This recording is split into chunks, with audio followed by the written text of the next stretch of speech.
Hello, పుదీనా పచ్చడి చేస్తున్నారా? నాకైతే చాలా రోజులు పుదీనా పచ్చడి ఎలా చేస్తారో తెలియదండి. మా పక్కింటి రమ చెప్పింది. తను చెప్పిన దగ్గర నుంచి రెగ్యులర్గా చేస్తున్నాను. మా ఇంట్లో వాళ్ళందరం కూడా ఇష్టంగా తింటాం. ఈ పచ్చడి కావాల్సింది పుదీనా ఆకులు 3 కట్టలు తెచ్చుకున్నాను. కొంచెం ఎక్కువనే తీసుకున్నాను. తర్వాత పచ్చిమిర్చి కాస్త ఎక్కువనే తీసుకుంటున్నాను. 5 టమాటాలు తీసుకుంటున్నాను. 2 ఎల్లిగడ్డలు, 1 ఉల్లిగడ్డ చట్నీలో వేరు, ఫైబర్ పేరుతో నేను వేస్తున్నాను. తరచూ ఈ మధ్య ఉల్లిపాయ తినడం అనేది ఎక్కువగా అలవాటు చేసుకున్నాము. నేను పచ్చడి ఏ విధంగా చేస్తున్నానో మీరు చూసేయండి. చట్నీస్ చేస్తే కొద్దిగా ఆయిల్ ఎక్కువనే పడుతుందండి. తగినంత నూనె పోసుకునేసి ఇందులో పచ్చిమిర్చి, ఎల్లిపాయ వేసి వేయించుకున్నాను. కట్ చేసుకున్న ఉల్లిపాయలు కూడా పచ్చిమిర్చిలోనే వేసేస్తున్నాను. బయట నుండి తీసుకొచ్చిన ఆకుకూరలు మట్టికి శుభ్రంగా కడుక్కోవాలండి. ఇందులో ఇసుక ఉంటుంది, ఎన్నో మలినాలు ఉంటాయి. ఎక్కువ నీళ్ళల్లో కొంచెం శ్రద్ధగా కడగాల్సి ఉంటుంది. మనకు రుచి కన్నా ఆరోగ్యమే ముఖ్యం. టమాటాలు ఎట్లా కట్ చేస్తారండి? నన్ను తిట్టుకోకండి, టమాటాలు కట్ చేయడం ఎట్లా అని కూడా చెప్తుంది అని.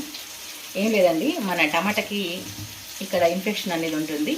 ఈ భాగం ఖచ్చితంగా కోసేయాలి. మిగతా టమాటాని మాత్రమే మనం కూరల్లో కానీ పచ్చళ్ళలో కానీ యూజ్ చేయాలి. ఈ పుదీనా చట్నీలో చాలామంది చింతపండు వేసుకుంటారు. నాకైతే చింతపండు ఫ్లేవర్ పెద్దగా నచ్చదండి. నేను చింతపండు వేయను. ఎవరికైనా ఇంట్రెస్ట్ ఉంటే చింతపండు వేసుకోవచ్చు. కొందరు చింతపండు వేయకుండా చట్నీ చేయరు, తినడానికి ఇష్టపడరు. అది వాళ్ళ టేస్ట్ని బట్టి ఉంటుంది. నేను చేసే చట్నీల్లో అంటే డైలీ చేసే టిఫిన్స్లో కూడా చింతపండు వాడను. ఫ్రైలో ఈ పుదీనా వేసి వేయించుకుందాం. వచ్చిందని వెళ్ళాను, కాస్త అడగంటింది, గిన్నె మాడింది, వేరే గిన్నె పొయ్యి మీద పెట్టుకున్నాను. పచ్చడి ఆపేయలేం కదా, మధ్యలో కంటిన్యూ చేద్దాం. ఇప్పుడు టమాటా వేసుకుందాం. ఈ టమాటా అయితే కాస్త ఎక్కువసేపు ఉడకాలండి. ఈ నీరంతా ఇంకేదాకా ఉంచాలి పొయ్యి మీద. ఇందులోనే కాస్త జీలకర్ర వేసుకుందాం. రుచికి తగినంతగా ఉప్పు కూడా టమాటాలోనే వేసుకుందాం. ఈ పుదీనా సరిగ్గా వేగలేదు అనిపించింది. మళ్ళీ టమాటాలు వేసి కాసేపు వేయించుకుంటా.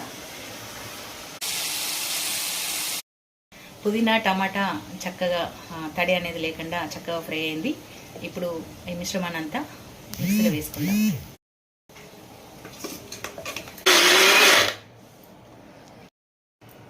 ఒక 1 మినిట్ అట్లా సరిపోతుంది, ఎక్కువ మిక్సీ పట్టిన అవసరం లేదు.